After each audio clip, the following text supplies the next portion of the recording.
안녕하십니까. 저는 대기업에서 또 중국 회사에서 32년을 근무하고 은퇴한 이명조라고 합니다. 퇴직은 2016년 1월달에 했습니다. 지금 횟수로 한 5년 되겠죠? 60대 후반입니다. 전반부 30년은 순탄한 직장 생활을 했죠. 대학교 졸업 후에 LG전자 근무를 했고요.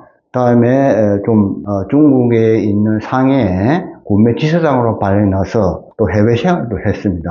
거기에서 이제 LG전자를 그만두고 중국에 있는 한 업체에 취직해가지고 은퇴할 때까지 어떤 활동을 했죠. 한국과 중국 기업을 아우르는 독특한 직장생활을 했다고 보시면 됩니다. 구매에 관련 일을 했습니다. 전자 부품이라든지 물건을 사오고 또 구매 기획이라는 그런 다양한 활동을 했죠.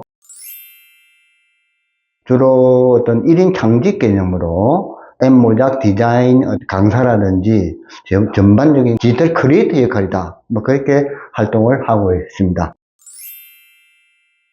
이제 중국 회사도 만 60세 은퇴입니다. 법률적으로. 은퇴 이후에는 주재원 비자 발급 쉽지 않아요.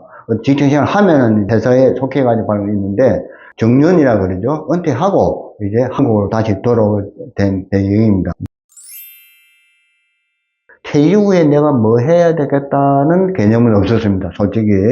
그런데 내가 바라는 모습하고, 내가 이제 자부심을 많이 가졌겠죠. 그죠? 그런 내용 가지고 제2의 인생을 살기 위해서는, 현실은 그렇게 눅눅지 않았다는 거죠. 저는 이제 LG전자라는 이제 대기업에 근무를 했고, 그것도 이제 중국 상해 지사장도 근무했죠.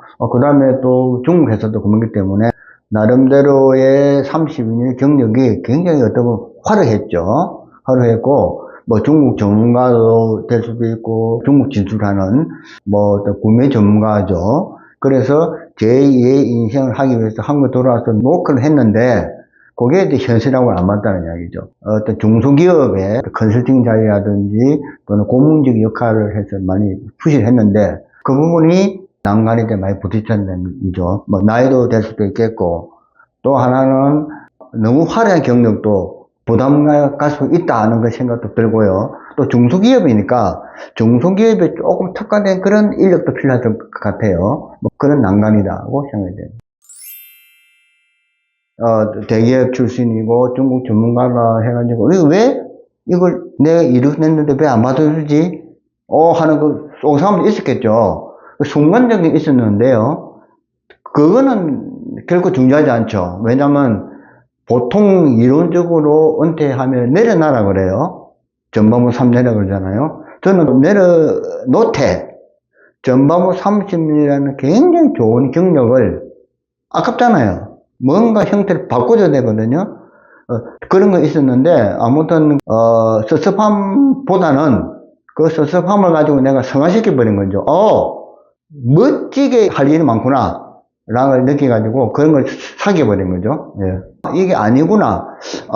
뭐가 잘못됐지 하는 게 딱 기간이 저는 3개월 걸린 거예요.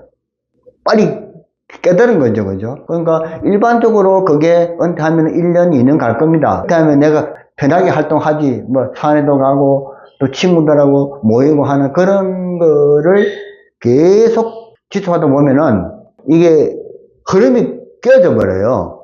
어쩔 수 없이 지금 90까지는 어떤 형태의 일을 해야 된다고 보거든요. 그래서, 그런 차원에서 이제 완벽하게 포기하는 그런 개념이 딱 3개월이라는 얘기죠. 예.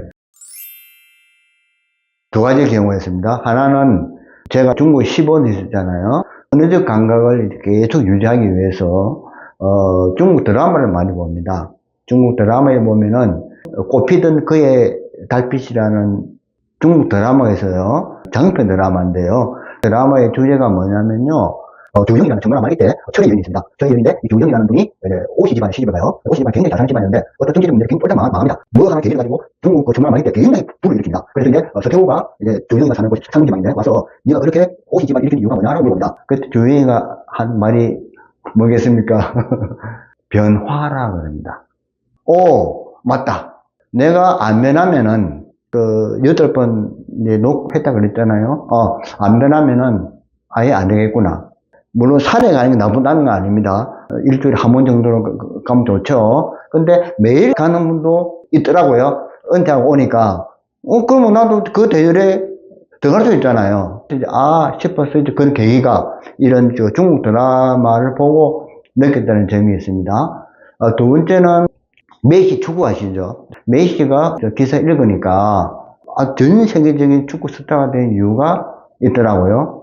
워낙 이게 축구라는 실력이 좋지만은 정보력이 굉장하다는 거죠. 다른 선수들의. 그 다음에 기술적인 면에서도 굉장히 어떤 진보된 걸 많이 받아야 된다는 거죠. 즉, 이게 융합 능력이라는 거죠. 융합 능력. 그러니까, 맞다. 내가 모르는 걸 갖다가 내가 직장 생활에는 다 지금 새로운 것들이잖아요. 그걸 받아들여가지고 이명조의 컨텐츠에다가 녹여야 되겠다는 거죠. 그래서 변화와 융합이라는 그런 걸, 그걸 내가 접하고 이제 계기가 된 거죠.